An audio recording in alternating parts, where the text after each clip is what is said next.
billahi minash shaitanir rajim. Bismillahir-Rahmanir-Rahim. Assalamu alaikum wa rahmatullahi wa barakatuh. Brothers and sisters, welcome to today's video blog.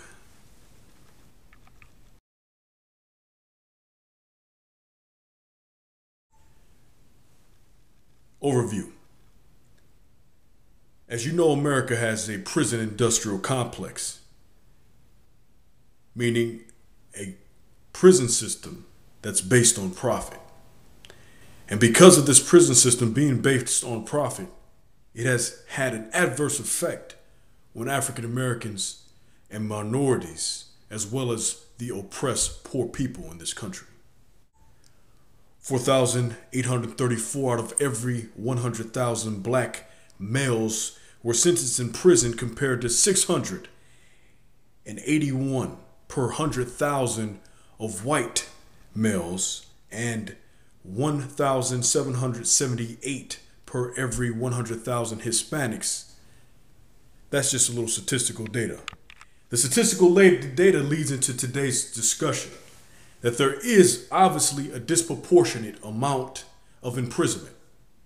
But yet in 2003, from 1989 to 2003, we have seen as an African American community the largest increase of conversions. That's right, brothers and sisters. Conversions.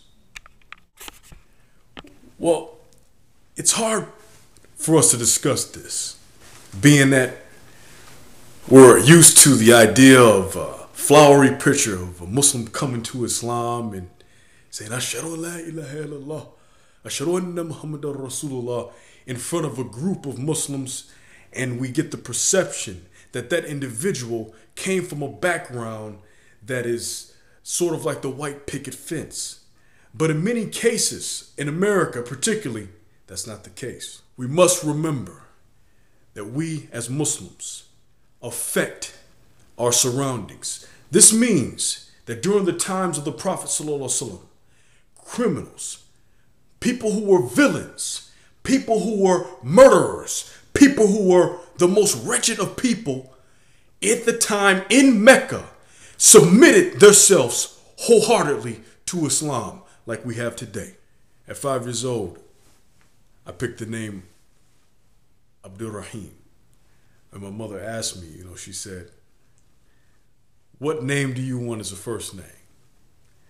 And I heard that story of Umar ibn Khattab being somebody who you don't want to play with. A lot of brothers that I've studied with over the years have told me that they relate to the rough gangster mentality, or astaghfirullah, I won't associate gangster mentality, but the past non-converted Umar ibn Khattab, who was a soldier or one-man army, one who stroked fear in the hearts of all those people in Mecca at that time. But yet Allah subhanahu wa ta'ala brung Umar as a means to unite and then become the Khalifa. One of the Khalifatul Rashiduns, might I add. And that, brothers and sisters, does not happen by accident. So I say yes, brothers and sisters. Yes, gangsters do become Muslims. Yes, prisoners do become Muslim. Yes, you have brothers that are good in jail. There are brothers in an American prison right now that should not be in jail. You have Muslim brothers in American prisons that should be released. Brothers like Jamil Alameen, an imam, once a former member of the Dar al-Islam, once, now, and also an activist, a member of the Black Panther at one point in time, a very mobilizer, a person who organizes in the communities, take people off of drugs, etc., etc., etc. Brothers in jail. Inshallah, may Allah make it easy for him and his family.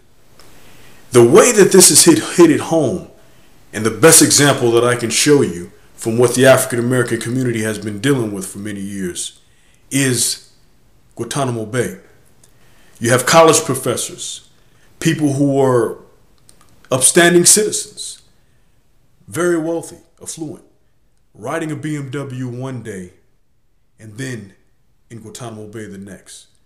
These are some of the scenarios that I have witnessed throughout my life of individuals who have converted to Islam, went through jail, came out of prison, and became my best brothers, brothers who have my back, brothers who get married, and brothers who provide for their families. Brothers and sisters, we have good brothers and sisters in jail. Let that point be made clear. So now, since we know a lot of the facts, let's go on to the approach. Number one, Muslim converts, no matter what your past is, please understand your sins are forgiven. Don't get caught up in what yesterday and how yesterday has affected you. Look at today. You're Muslim, and we have respect for you. Every one of us Muslim brothers who are in the religion today, even though we don't openly say it to our new converts, we have respect for my brothers and sisters who are new in Islam. I mean, my next message is for those already in Islam. I would like to combat one comment. You get a story, as sometimes in the masjid, where a brother would tell a story. Yeah, I was out there, brother. I was out there in the dunya. I was lost. I got out of prison and I went back to prison. I used to sell drugs. I used to shoot people for a living. And you hear one brother say one comment. He'd say, Alhamdulillah, brother, you left that way of life. Not good. Brother, the brother left that way of life because it was the preordainment of Allah subhanahu wa ta'ala. He's making the comment of his past in order to educate you that there's more out there.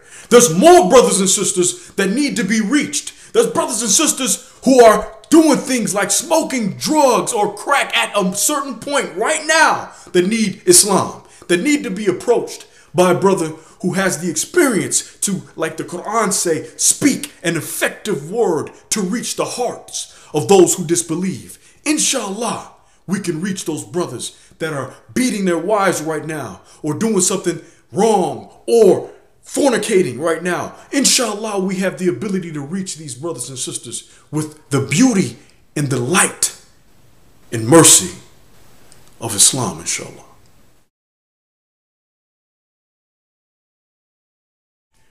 To conclude, brothers and sisters,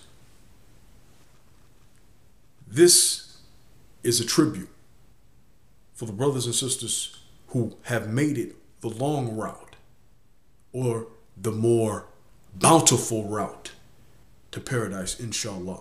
Those who have went through the dunya, went through in and out of prison in order to reach Islam. This is dedicated to you. This is also dedicated to those brothers and sisters who came into the deen and did not come through the prison system, but yet was in the middle of a club or some type of activities that are considered haram, but did not know that and fell into the folds of Islam. This is dedicated to you, brothers and sisters, my convert brothers and sisters. Welcome to Islam. Oh Allah, forgive me for any of my errors and my shortcomings. Brothers and sisters, converts in the audience, if you need any support, I always reiterate, please contact me at your convenience. At the bottom of the screen, I will include my email address for all those who would like to respond to my blog on a personal level. Inshallah, until next time, may Allah help us all and reinforce us as we are supporters for one another. Inshallah. Assalamu alaikum wa rahmatullahi wa barakatuhu.